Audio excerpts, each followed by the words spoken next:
Nous semblons vivre une période de retour à ce que l'on appelle la pensée unique.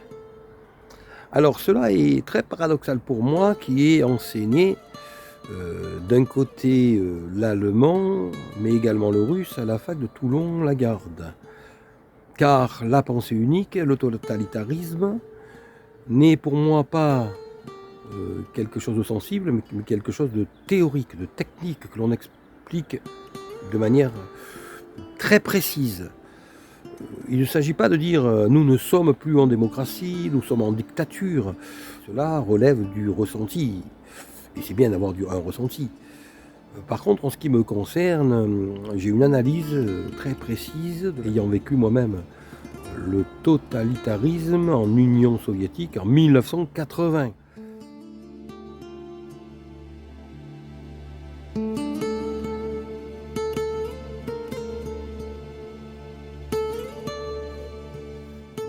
Donc je sais exactement de quoi on parle quand on parle de totalitarisme.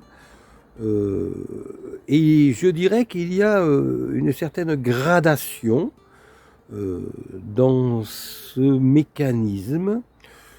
Mais je ne vais pas m'attarder sur ce sujet ici, car tel n'est pas l'objet de ma vidéo. L'objet de cette vidéo est la pensée.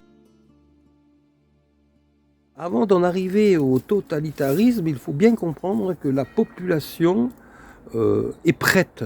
C'est la population qui permet le totalitarisme, car un régime peut difficilement imposer une pensée totalitaire, une politique totalitaire à un peuple qui ne l'accepte pas. Et donc, si cela est possible, c'est que quelque part, cela est rendu possible par une population qui se soumet plus ou moins volontairement.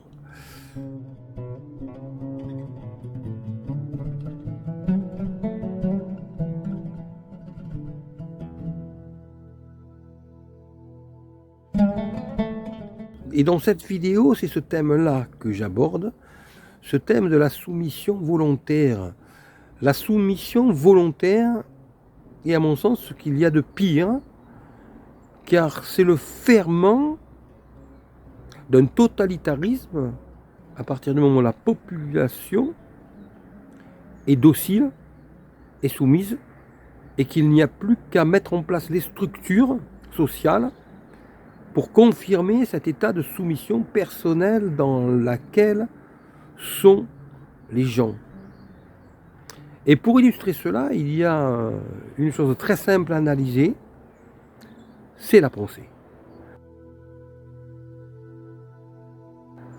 Je prends l'exemple des vidéos. Lorsque l'on fait une vidéo sur quelque chose, eh bien, on a deux possibilités. Soit on parle en spécialiste, mais on sait très bien qu'un spécialiste a des connaissances qu'il a étudiées, qui ont malgré tout des limites. Soit on parle en tant que témoin.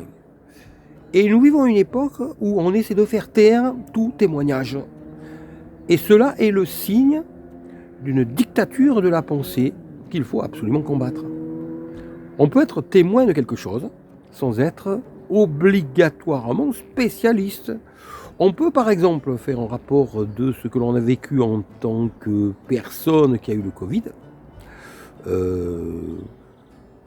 dire ce que l'on a fait, comment on s'est traité, sans que ce soit un précepte à écouter comme le serait la prescription médicale donnée par un médecin. Et face à cela, il y a deux attitudes que l'on constate. Il y a d'un côté les personnes qui écoutent ce témoignage comme un témoignage, qui prennent ce qu'il y a à prendre et qui laissent ce qu'ils considèrent qu'il y a à laisser. Il s'agit ici de l'attitude saine, mais de plus en plus maintenant, nous assistons à une autre attitude qui consiste à essayer d'interdire tout témoignage qui déroge à la pensée généralement acceptée. Et dans ce cas-là, ce que l'on va entendre, c'est toujours la même chose. Ah, mais c'est dangereux ce que vous dites. Comme si ce que nous disions ne devait pas être dit, devait être tue au bénéfice d'autres personnes qui, elles, ont le droit et l'habilitation leur permettant de parler. À partir du moment où on commence à entendre ce discours, ah mais ce que vous dites est dangereux. Nous avons affaire à la bascule vers la pensée unique qui interdit toute autre pensée de s'exprimer. Imaginons quelqu'un qui va donner un conseil tout à fait aberrant, qui va dire ébouillantez-vous et vous allez guérir. Quel est le danger de laisser quelqu'un dire une telle bêtise? Et si quelqu'un a envie de s'ébouillanter, eh bien c'est son problème. Mais il est bien plus dangereux d'empêcher quelqu'un de s'exprimer sous prétexte de protéger les autres que de laisser quelqu'un s'exprimer et de se faire sa propre opinion. Et nous en venons ici à ce vrai problème de la pensée unique. La pensée unique a pour principe de base le fait de détenir la vérité et de protéger l'autre de l'erreur.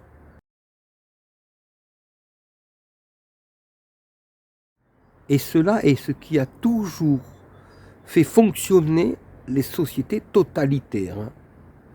Je terminerai avec une petite remarque. J'ai malgré tout enseigné l'allemand, comme je le disais à la fac de Toulon-la-Garde. Je connais bien donc le déroulement des tristes événements qui ont fait la Deuxième Guerre mondiale. Et la question que je me pose est la suivante. À cette époque-là, on stigmatisait certaines personnes. J'ai l'impression qu'à notre époque, certaines personnes sont stigmatisées.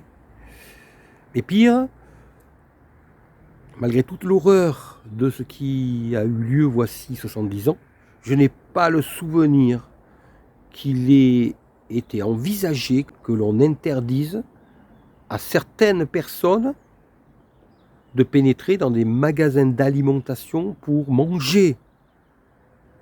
Nous sommes en 2020, 2021, 2022. Cela a été suggéré. Alors, cela me fait tout simplement penser au fait que si nous en sommes là maintenant, et bien que l'on ne me dise surtout pas que l'histoire, aussi horrible ait-elle pu être, ne peut pas se reproduire. Elle peut se reproduire. Elle peut se reproduire dans ses formes les plus extrêmes et les plus horribles. Ne vous faites pas d'illusions.